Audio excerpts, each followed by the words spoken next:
So I think most lawyers can relate to the feeling after a rough day, week, or month at their job. I got to get out. And it's so tempting to want to leave immediately without an exit plan. And there are some cases where that's the right thing to do. But usually it's a little trickier to figure out if you can stay or if you really should get out. So stay tuned and I'll walk you through my top 10 signs that you can factor into your decision as to whether or not you need to leave ASAP. So welcome back. If you're new here, I'm Annie Little. I'm a former lawyer turned career coach, and I created this channel for lawyers who are looking for a practical process to find and land their ideal job. There are a few absolutes when it comes to knowing when it's time to quit your job. So today I'm asking you to channel your inner Sandra Day O'Connor so that you can create and implement your own personal balancing test to determine where your breaking point is. But stay tuned for my last two signs that I share because they're the ones that I tend to think tell us you need to quit ASAP. The first sign that you probably should think about quitting your job is dread. Dread. Is dread the first thing you feel when you wake up in the morning?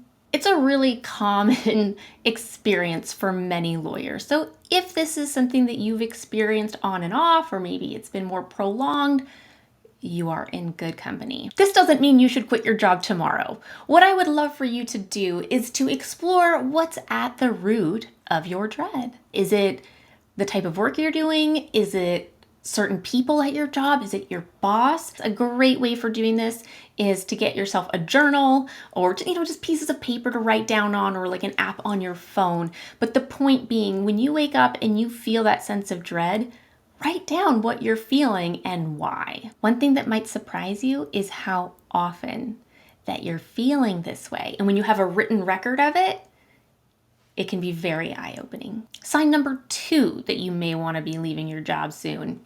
There's no room for advancement. As a lawyer, you're born and bred to be a high achiever.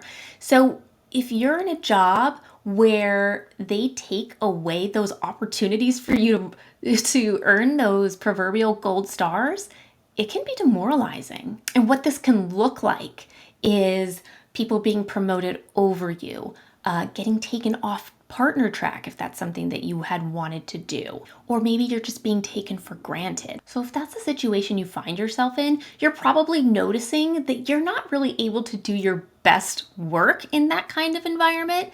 So you may want to consider taking some of the energy away from feeling so demoralized, for lack of a better word, and channel that energy into looking for a different job and creating your exit plan. Sign number 3, you're bored and unchallenged. So listen, you are not the first, nor will you be the last lawyer to dream of a job that pays well and doesn't require a whole lot of brain power. But in reality, if you find yourself in this situation, you will learn that you are not particularly comfortable in this type of job. When you're bored and unchallenged, you're likely to become stir crazy. You're also more likely to become disengaged from your work and your workplace, and then your work product will just naturally suffer as a result. So if you're bored and unchallenged, you've probably got some extra energy to dedicate to putting together an exit plan, finding a job that's going to give you that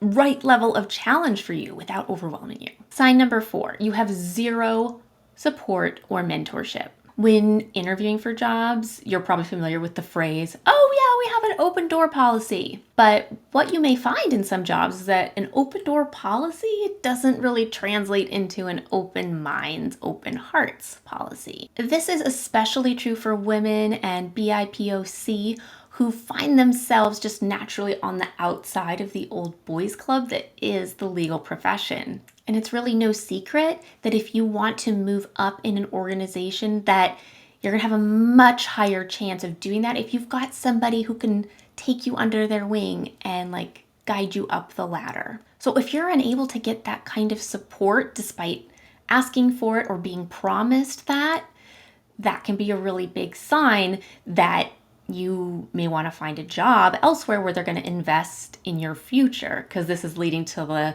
sign number 2 where there's no opportunity for advancement. Sign number 5, you're underpaid. Okay, I know we're all underpaid just in life in general, but what I'm talking about here is when you are objectively being underpaid. Now, if you've ever experienced this phenomenon where you come to realize that you are being paid less than you should be, you know that it can be beyond distracting. And over the years, I can't even tell you the number of lawyer clients I've had who have needed to confront their bosses about their knowledge that they are being paid less than people who are junior to them or who don't have the same performance metrics that they do. So again, this in and of itself may not be a reason for you to quit the next day.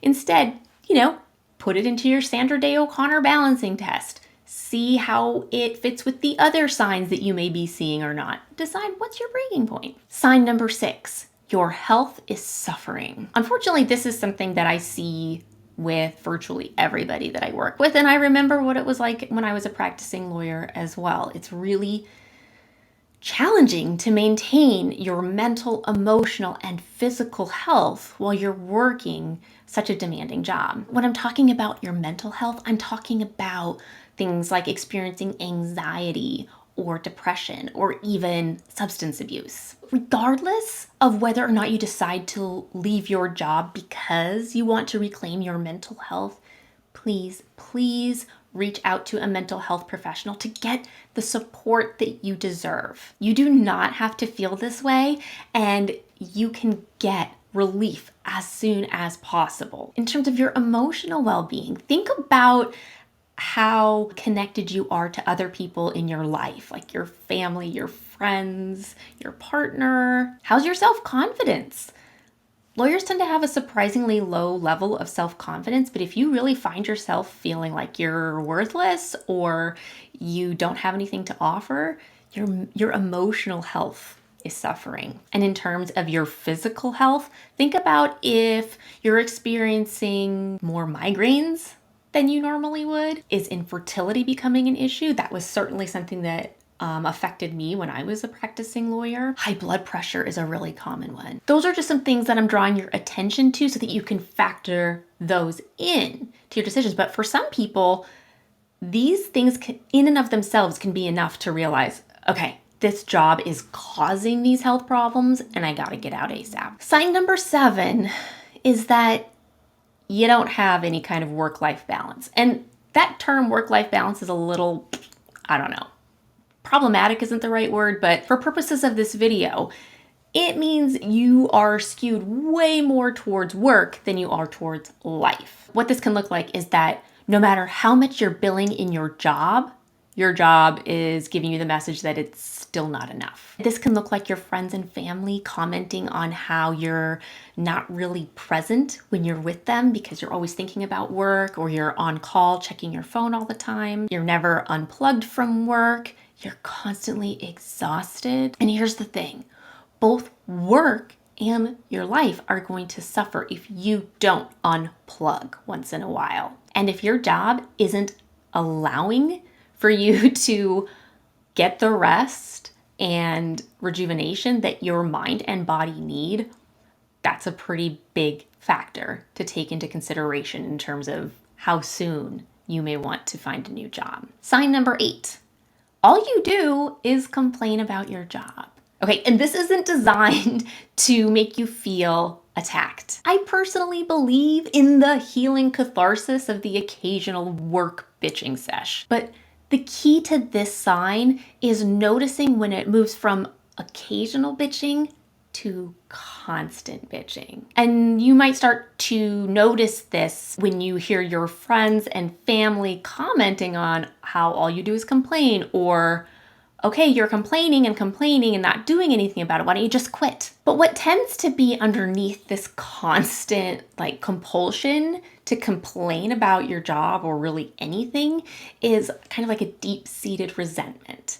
And this is usually about stuff that's going on at work, maybe your boss, maybe other people. But ultimately, it hurts your ability to focus on your job because you're putting so much energy into this resentment. If you find yourself in this situation, really take a close look at what sort of resentments you're harboring and if there's something that you can work through, or if it's something that you're not going to be able to work through and you've got to start putting that exit plan together. We are coming up on the signs that, in my opinion, tell us that you may want to leave even before you have an exit plan lined up. Sign number 9 that you might want to quit ASAP, your boss is a bully. This is not an absolute because for some people, they can still function and put together an exit plan while navigating this bully of a boss. But I want you to know that if you find it untenable and unworkable to be dealing with this abusive supervisor while trying to navigate a job search,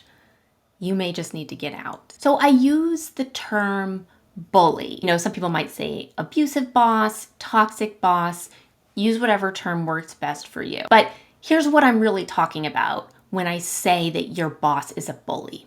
Your boss belittles you. The things that your boss says to you are designed to make you feel small and less than and inadequate. This also looks like your boss withholding information from you or excluding you from information that helps you to complete your job. This looks like them not copying you on emails, them failing to tell you important deadlines, excluding you from client conference calls or client meetings. This also looks like them throwing you under the bus with clients or colleagues when it's convenient to them. This can also look like when your supervisor claims to be providing constructive criticism, but they're really just delivering personal insults to you. And these can be sort of cumulative, right? Like on their own, they sting a little bit, but you can usually get over them. But when they start to accumulate and they add up and they're repeated, that's where we get into like this bullying zone. Sign number 10,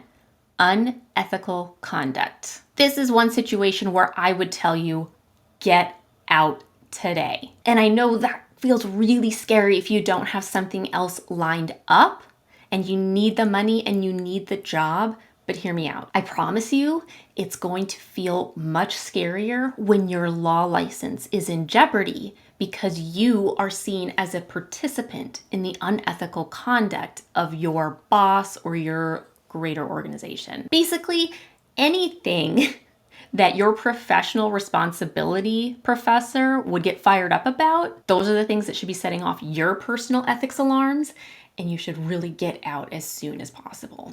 So I hope those signs have been illuminating for you. And like I said at the beginning of this video, think of it in terms of what would Justice O'Connor do? She would have a balancing test where you would weigh these factors against each other. Is this really unbearable and something where I need to just walk out the door tomorrow?